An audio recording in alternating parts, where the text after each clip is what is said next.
Olá, muito bom dia para você. O nível do Rio Paranaíba está recuando em Patos de Minas, mas a situação ainda é preocupante e requer atenção. 28 famílias estão desalojadas e 9 famílias estão desabrigadas. Daqui a pouco mais detalhes e você vai ver também. O que muda após a sanção da lei que equipara o crime de injúria racial ao racismo?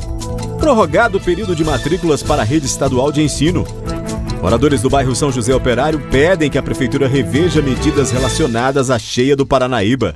Idoso aguarda mais de 40 dias por vaga para a cirurgia. O 30 Minutos começa agora.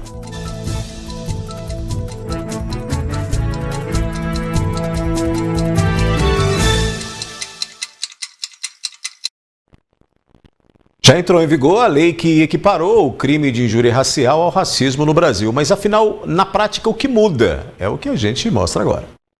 O presidente da República, Luiz Inácio Lula da Silva, sancionou a lei que assemelha o crime de injúria racial ao crime de racismo. Quem antes cometia um crime de injúria respondiam por um crime de menor potencial ofensivo. Hoje não. Hoje a pena é aumentada em relação à injúria anterior.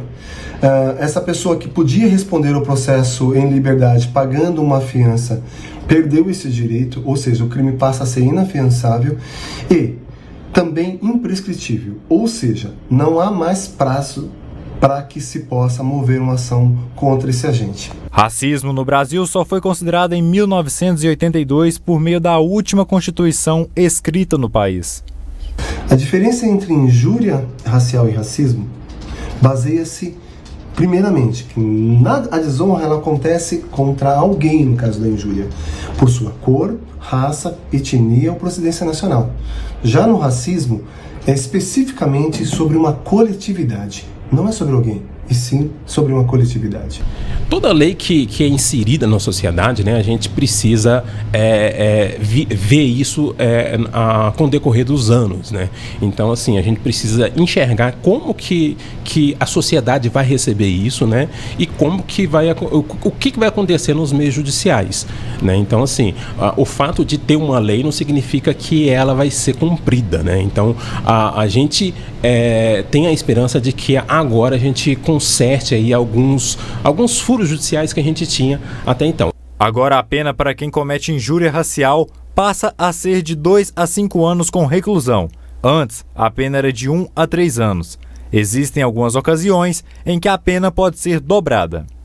Existe um agravante quando o crime é cometido no local de prática esportiva, religiosa, cultural ou artística. Aí a pessoa também fica impedida de frequentar por 3 anos esses ambientes.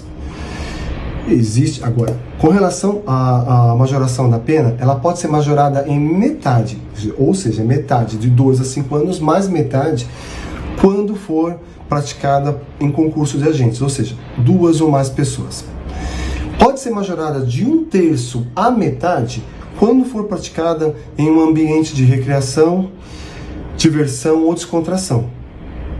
E de 1/3 à metade quando for praticado por um funcionário público no exercício da sua função ou em razão dela. Para Rogério, a sociedade inteira se beneficia com essa lei.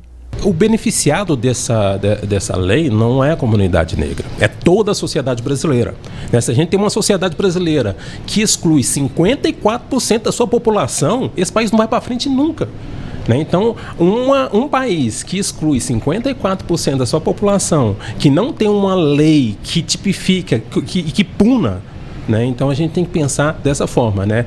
Um país agora, a partir desse momento, que tem punindo os crimes e as mazelas da sua sociedade, né? Aí a gente tem uma esperança de um futuro melhor. Daqui a pouco aqui no 30 Minutos, o CPF passa a ser número único de identificação do cidadão e prorrogado o período de matrículas para a rede estadual de ensino.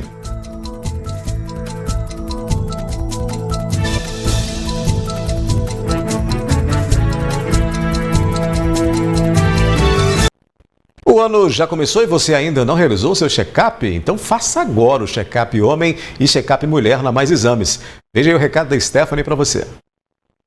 cuidar da saúde é prioridade. Por isso, você precisa ter o diagnóstico certo para seguir em frente. A Mais Exames tem o maior centro de diagnósticos de Patos e região. Exames laboratoriais, tomografia computadorizada, raio-x e mamografia digital, endoscopia, ultrassonografia geral e todos os exames cardiológicos. Além disso, uma equipe médica multidisciplinar completa. Cuide sempre de você. Atendemos particular e convênios. Mais exames, mais pela vida.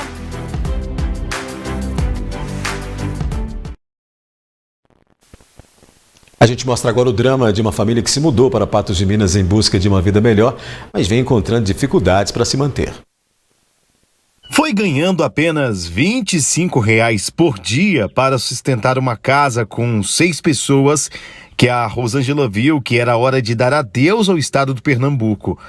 Há menos de um mês, ela, o marido de 30 anos e os 4 filhos de 3, 6, 8 e 11 anos resolveram sair de Buíque, no Pernambuco, cidade com mais de 59 mil habitantes. Caso que lá em Pernambuco a situação é mais difícil, meu marido lá trabalhava, era R$ 25 o dia, lá que ele...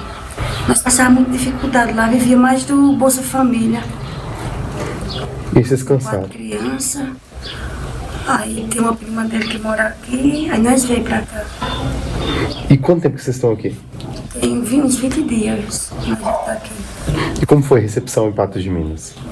Não, nós gostamos daqui, as pessoas ajudou, os vizinhos ajudou a gente. Essas coisas que nós temos aqui foram os vizinhos que doaram pra gente. Tudo foi doação, das camas aos armários e panelas. Os cômodos são muito pequenos e a casa é bem precária. Rosângela conta que mesmo assim, Patos de Minas é bem melhor do que a cidade onde ela morava. O próximo passo da dona de casa é conseguir trabalho, escola para os filhos e uma qualidade de vida digna para a família. Então nós estamos precisando de alguns móveis, uma mesa, um sofá, um armário, um guarda-roupa, porque as roupas das crianças estão tudo no chão. Eles comem no chão, que não tem mesa. O sofazinho que tem é só um, dá para todo mundo sentar. Roupa, alimento, quem puder nos ajudar. Rosângela se diz muito esforçada e o marido é um pintor de mão cheia. Como está desempregado, ele faz artesanatos em gesso para vender nas ruas de Patos de Minas. Ele trabalha de pintor, de predeiro também. Uhum. E não arrumou o serviço ainda? Não. Tem uma proposta de emprego de predeiro, só que ele foi olhar já o serviço, só por causa dessa chuva parou. Uhum. Está esperando estiar para começar de novo. Agora que as aulas vão começar, elas também devem ficar na escola, é uma oportunidade de emprego para você também, né? Vou colocar eles nas escolas, ainda não matriculei, ainda vou matricular eles. Quem quiser ajudar a família com doações de roupas, alimentos e até emprego, pode ligar no telefone, que é o 0 operadora 349 9176 8297, ou ir até o endereço que fica na rua Tucuruí, número 189, bairro Jardim Esperança. Para doação em dinheiro, a conta é Agência 5388, conta 175761. Nome de Rosângela Omena Moraes da Silva. Quem puder nos ajudar com roupa, calçados para as crianças, alimento, algum móvel que ninguém usa mais, um tanquinho para lavar roupa, por causa que tem muita criança aqui, um emprego para meu marido, nós agradecemos muito a vocês que puderem nos ajudar. Confira agora o nosso giro de notícias desta sexta-feira. O prazo para as matrículas dos estudantes que se cadastraram para uma vaga na rede pública estadual de ensino em 2023, que terminaria nesta sexta-feira, foi prorrogado pela Secretaria de Estado de Educação de Minas Gerais. Com isso, os pais responsáveis ou jovens maiores de 18 anos ganharam mais uns dias até a próxima quarta-feira, 18 de janeiro, para comparecerem à escola para a qual o estudante foi encaminhado e efetivar a matrícula. Ninguém acertou as 6 dezenas no concurso 2554 da Mega Sena no sorteio realizado nesta quinta-feira. Os números sorteados foram 19, 25, 43, 44, 48 e 49. O próximo concurso, no sábado, deve pagar o prêmio de R$33 milhões. Os acertadores da quina vão receber R$32 mil e os da quadra R$740. A lei que estabelece o CPF como único documento de registro geral para identificação nos bancos de dados dos serviços públicos foi sancionada pelo presidente Lula. O CPF passará a constar em todas as documentações. O prazo para adaptação de órgãos e entidades é de 12 meses para adequar em sistemas e procedimentos de atendimento ao cidadão e de 24 meses para que tenha uma interação entre os cadastros e as bases de dados. Na sequência aqui no 30 Minutos, moradores do bairro São José Operário pedem que a Prefeitura reveja medidas relacionadas à cheia do Rio Paranaíba.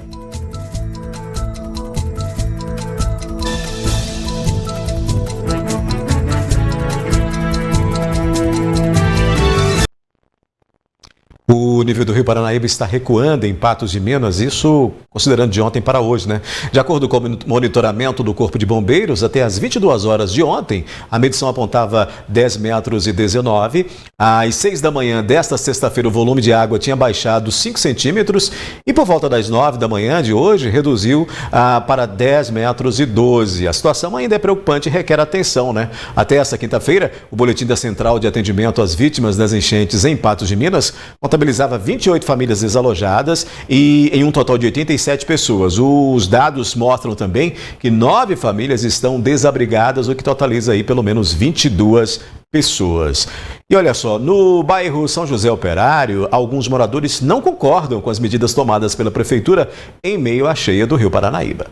Moradores do bairro São José Operário estão passando por momentos de tensão.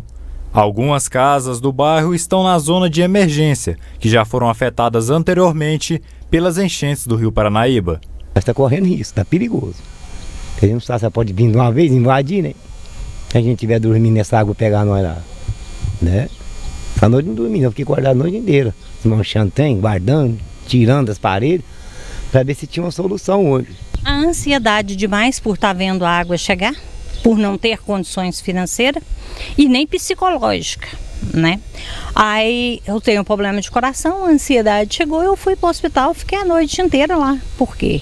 Porque a ansiedade, você não sabe o que está acontecendo com você, o que está acontecendo, se você vai amanhecer dentro d'água, se vai dar tempo de você tirar as coisas. Nós já perdemos coisa demais, já não temos nada, e o que temos ainda perdemos. Segundo a moradora, a prefeitura disponibilizou a área onde fica o Cristavo apenas para serem colocados os móveis. Nós estamos passando por uma situação muito difícil porque a gente não tem local para ir. Já está entrando 3 enchentes seguintes. O Rio não espera, está mandando a gente para os grupos, sendo que pode ficar só as coisas. Só porque nós somos pessoas, seres humanos, como que nós vamos ficar onde e como? Então a gente está precisando de um apoio de pessoas para ajudar nós mesmos, ajudar com caminhão na mudança. Está sendo disponível? Está, até 5 horas. Está sendo de segunda a sexta. A água não tem hora de chegar. Ela está chegando. Chegou depois das 5? Problema nosso. Os moradores disseram que foram informados por meio de mensagens que a prefeitura irá disponibilizar lotes. Notícia que não agradou. O que precisávamos era uma casa, agora vão disponibilizar um lote. Nós não temos condições, somos todas pessoas pobres aqui do bairro. Tudo com salário mínimo. Não temos condições de construir. Então, tirar a gente daqui, sim, mas que dê uma casa num local onde nós possa ir e vir as pessoas idosas. Que dá conta de ir de ônibus, de bicicleta, de a pé, porque a gente não tem carro. Se nós moramos num lugar desse, é porque a gente é de baixa renda. Ele quer dar lote, vai dar lote para nós, nesses lugares, agora falou, muito longe. Tem essa área aqui, que era para fazer uma creche, por que eles não fazem ali, a Zaterra faz os lotes aqui, daqui para nós, porque aqui no bairro ninguém sai, ele não vai conseguir tirar nós daqui. A gente mora aqui 30 anos, 40 anos, e o povo não vai deixar o bairro para ir para outros lugares. Outro meio que os moradores estão buscando é tentar se abrigar em um barracão que pertence à igreja da comunidade São José Operário. Então, a gente está procurando um meio de facilitar isso aí para a gente, de disponibilizar aqui um barracão. Aí mandaram a gente ir para a Defesa Civil, e procurar o padre, para o padre estar liberando o barracão. Isso está com 3 dias, nada foi feito, você entendeu? E nisso as águas vêm. Adelina, conselheira da comunidade, explicou sobre o barracão. O rapaz veio aqui em casa, a Edna me ligou, tem conversa aqui printada, que falei que tinha que passar para a Defesa Civil liberando, né? A gente poderia deixar assim, mas primeiramente a Defesa Civil teria que ir lá na igreja dos Capuchinhos, igreja Santa Terezinha, e conversar com o Frei. Então a gente não está negando. Mas primeiramente eu tenho que saber a resposta do Frei. Então, para ele estar me procurando amanhã, para a gente resolver esse problema. O tempo continua instável e com possibilidade de chuvas intensas. Vamos conferir aí a previsão do tempo. Previsão do tempo. Tendência de tempo nublado com pancadas de chuva e trovoadas isoladas nesta sexta-feira no Alto Paranaíba e Noroeste. A temperatura máxima hoje em Patos de Minas alcança 28 graus. Para o sábado, mínima de 20, máxima de 26, segundo o IMET. Amanhã, em Vazante, os termômetros marcam de 21 a 27 graus. Em Rio Paranaíba, de 20 a 26. Em Presidente Olegário, variação de 20 a 27 graus. E em Guimarães, as temperaturas devem variar de 19 a 26 graus.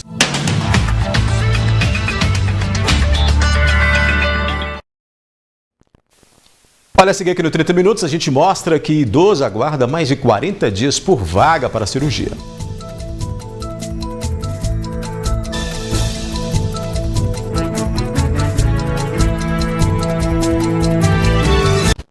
Agora tem dicas do especialista para você cuidar e prevenir, problemas com a pele. A acne, conhecida popularmente como espinha, é a inflamação que ocorre na pele, podendo ser avermelhadas ou amareladas. O que mais chama a atenção das pessoas é o acne do adolescente, que pega a faixa de 11, 12 anos até os 18, 20, 24 anos.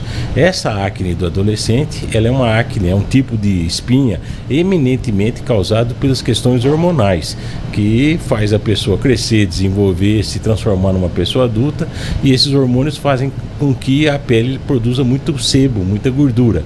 E essa gordura da oleosidade e que entupindo os poros dá o cravo. O cravo inflama, dá espinha interna. Então esse é o acne do adolescente. Existe também o acne da mulher adulta, existe acnes alérgicas por medicamento, acne causado por alguma vitamina que dá um tipo de espinha.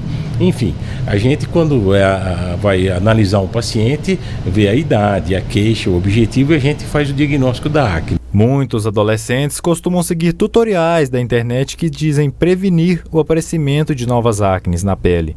Porém, segundo Cícero, não é possível prevenir as inflamações nessa fase da vida. A acne, ela tem um pouco de vida própria, porque ela depende dos hormônios. Às vezes o adolescente não tem como evitar, ou às vezes a gente não tem como usar um medicamento para prevenir o aparecimento da acne. A acne vai aparecer em qualquer adolescente. O que vai haver uma diferença é do grau, do risco dessa acne deixar ou não cicatriz, do ser um quadro mais grave ou não. Entretanto, existem tratamentos para reduzir a acne. No caso específico do adolescente, onde é a maior queixa e a maior dúvida, a gente classifica o grau de acne. O grau 1, grau 2, grau 3, conforme o aparecimento de cravos, espinhas internas, lesões com pus ou abscesso. E conforme essa classificação, a gente institui o tratamento. Tratamento só tópico, tratamento por boca, o antibiótico, enfim, o Roacutan, que é um medicamento à base de isotretinoína, que é o mais moderno. Enfim, o tratamento vai depender basicamente da classificação do grau de espinha que a pessoa tem naquele momento.